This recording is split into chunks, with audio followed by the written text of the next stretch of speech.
करण्यात आली। हा वॉर्निंग 7 जुलै 2026 म्हणजे उद्याच्या दिवशीसाठी आहे। या अनुषंगाने आपल्याला पूर्ण तयारी करण्याची सूचना देण्यात आलेली आहे। याच्या जो एपी आहे ते नाशिक त्र्यंबकेश्वर परिसर मध्ये दर्शवण्यात आलेली आहे।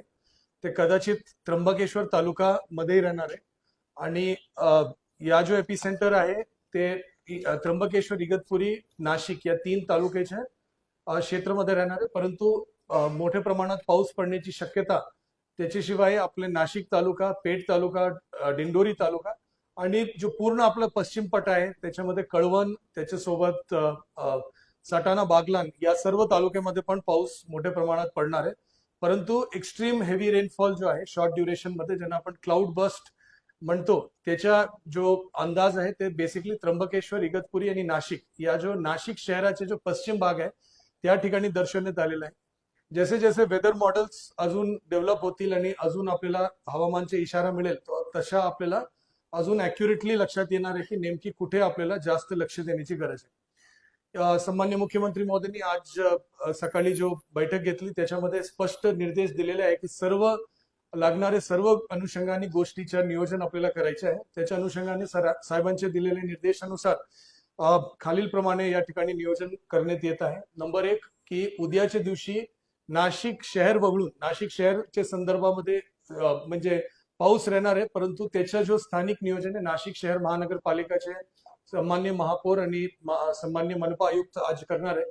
परंतु नाशिक शहर वगळून जो उर्वरित ग्रामीण भाग आहे नाशिक तालुक्याचे, इगतपुरी तालुका आणि त्र्यंबकेश्वर तालुका या 3 तालुक्यामध्ये सर्व जो आठवडी बाजार असेल, शाळा असेल, कॉलेजेस असेल या सगळे उद्याच्या दिवशी बंद राहणार आहे।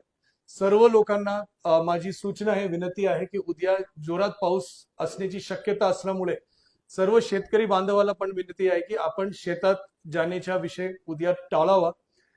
आणि कुठल्याही प्रकारच्या म्हणजे अति आवश्यक नसेल तर कुठल्याही प्रकारचे प्रवास उद्याचे दिवस आपण करू नये। काही रस्ते आपण बंद करणार आहे म्हणजे ज्या ठिकाणी दगड कोसळण्याची शक्यता आहे त्याची एक यादी काही वेळात PWD, राष्ट्रीय महामार्ग आणि पोलीस विभागाच्या माध्यमातून ट्रॅफिक डायव्हर्जनचे काही आदेश काही वेळात आपण आपल्या समोर देणार आहे। परंतु माझी सर्व नागरिकांना, शेतकऱ्यांना यही विनंती राहील की कारण नसताना आपण बाहेर पडू नये। पुढचा विषय आहे की त्र्यंबकेश्वर देवस्थानला उद्या आपण बंद ठेवणार आहे म्हणजे आज संध्याकाळ सूर्यास्त झाल्यानंतर जो शेवटची पूजा राहणार त्याच्यानंतर परवापर्यंत ते त्र्यंबकेश्वरचं देवस्थान बंद राहणार आहे। ज्या भाविकांनी उद्या त्र्यंबकेश्वर देवस्थानमध्ये येऊन दर्शन घेण्याचा विचार केला होता त्यांना माझी विनंती राहील की उद्याच्या दिवशी आपण येणं टाळावं, जेणेकरून त्या ठिकाणी आपल्याला माहिती आहे की मोठ्या प्रमाणात काम पण सुरू आहे, तो त्या ठिकाणी आपल्याला कुठल्या प्रकारची अडचणी होणार नाही। तर माझी सर्वांना विनंती आहे की आपण त्र्यंबकेश्वर देवस्थानला येणं टाळावं। तसंच सप्तशृंगी गडमध्ये त्या परिसरामध्ये क्लाउड बसचा अंदाज नसेल तरी जोरात म्हणजे ऑलमोस्ट 65 mm पेक्षा जास्त पाऊस पडण्याची शक्यता दर्शवण्यात येत आहे आणि त्या ठिकाणी पण गर्दी होऊ नये म्हणून उद्याच्या दिवससाठी सप्तशृंगी देवस्थानला पण आपण बंद ठेवण्याची असं सूचना देत आहोत।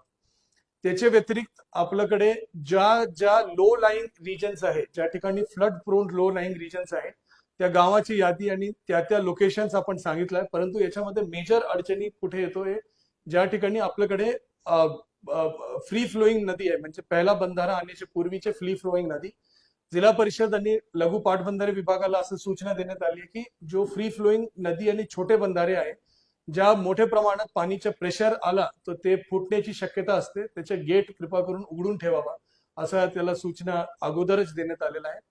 त्याच्या सोबत जो लो लाईंग रिजन्स आहे, जो नदीच्या साधारण पाणी स्तर +2 मीटरच्या रेंज मध्ये असलेले जेवढे भाग आहे त्या सगळे घर असेल या कुठले इतर स्ट्रक्चर्स असेल, जनावरांचे गोठे असेल त्या सर्वांना शिफ्ट करण्याची सूचना या ठिकाणी ग्रामपंचायतच्या माध्यमातून सगळ्या ठिकाणी देण्यात येत आहे, नगरपालिकेच्या माध्यमातून देण्यात येत आहे।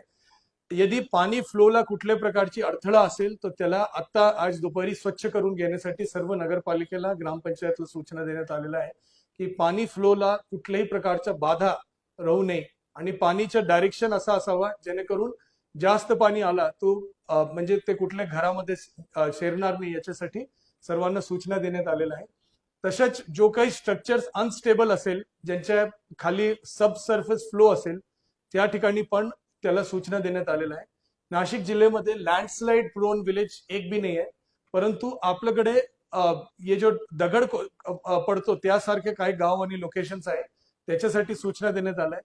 पीडब्ल्यूडी आणि इरिगेशन विभागाला विशेषतः सूचना आहे की जो मायनर स्ट्रक्चर्स आहेत त्याला हे करावा, आणि जो फ्लड कंट्रोलचे ज्या काही मेकॅनिझम्स आहेत त्याच्यामध्ये त्यांनी विशेष नियोजन करावं.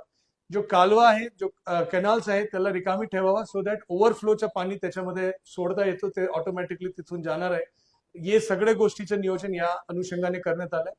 आणि शेवटची गोष्ट आहे की अँब्युलन्सेस असेल, शासकीय कर्मचारी आणि अधिकारी असेल, सगळेजण फील्डवर येणार आहे. त्याच्यासोबत जेसीबी या पोकलँड जो आपले अर्थ मुव्हर्स असतो त्यांचे आपण रेक्विजिशन विथ लेबर आपण केलेलं आहे, जेणेकरून या सगळ्याच्या अनुषंगाने काय काय म्हणजे आपली पूर्ण तयारी या संदर्भामध्ये असावा. काही ठिकाणी एक्सेस प्रिपरेशन पण आपण करतोय, जेणेकरून हे जो एपी सेंटर या लोकेशन यदि शिफ्ट झाला तर त्याच्यामध्ये कुठल्या प्रकारची अडथळा होणार नाही.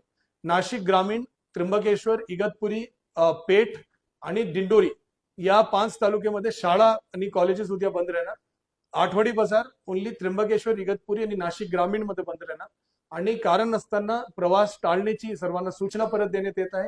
आणि शेतकरीला पण विनंती करण्यात येत आहे की कारण नसताना आपण शेतामध्ये पण जाऊ नये, बिकॉज फ्लड पाणीच्या लेवल अगर सडनली वाढला या घटला त्याच्यामध्ये काय प्रमाणात म्हणजे कुठल्या प्रकारचे अपघातात्मक धोका होऊ नये. शेवटचा विषय, आपल्याकडे असलेले जो वॉटरफॉल्स आहे त्या ठिकाणी पोलीस आणि होमगार्डच्या माध्यमातून आणि आपदा मित्रांच्या माध्यमातून आपण बंदोबस्त ठेवणार आहे. आणि त्यासोबत जो आपले लो लाईन ब्रिजेस आहे त्या ठिकाणी पण आपले म्हणजे डायव्हर्जन्स आणि रोड ब्लॉकेजेस राहणार आहे, जेणेकरून तिथे कुठल्या प्रकारची गर्दी होणार नाही. आणि एसडीआरएफ धुळेची एक पथक नाशिक शहरामध्ये आपण म्हणजे रेडी अवस्थेत ठेवणार आहे की यदि कधी डिप्लॉयमेंटची गरज पडली तर आपण करणार. त्याच्यासोबत रेल्वे विभागाला पण आपण कल्पना दिलेली आहे, क्योंकि इगतपुरीचा जो मार्ग आहे ते मोठ्या प्रमाणात मुंबईला जोडणारे आणि मोठ्या प्रमाणात ट्रॅफिक असलेला मार्ग आहे. तो त्या ठिकाणी इगतपुरी च्या भागासाठी या जो हवामान खात्याचा अंदाज आहे